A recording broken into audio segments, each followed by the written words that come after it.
ሰላም ሽመይ ግርማይ ነጋሽዩ ኣብ ኦሃዮ ዩኒቨርሲቲ ናይ ስነ ጽሑፍ ፕሮፌሰር ከምኡውን ናይ ኣፍሪካ ፕሮግራም ዳይሬክተር እየ ኣብ ኢስታንቡል ኣብ ዝግበር ዘሎ ካርኒቫል ናይ ኤርትራውያን ቅድመ ተገይሩሉ ኣሎ እዚ ካርኒቫል እዚ ባህሊ ስነ ጽሑፍ ሙዚቃ ናይ ሃገርና ናይ ኤርትራ ማለት እዩ በብዘለናዮ ንዑ ዘኽብርን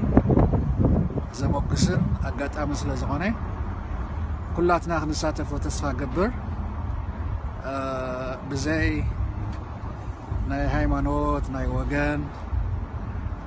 ከምኡውን ናይ ፖለቲካ ኣፈላልያ ዝእክብ ስለ ዝኾነ ብልቢ ክንሳተፎ ተስፋ ገብር ኣብ እቲ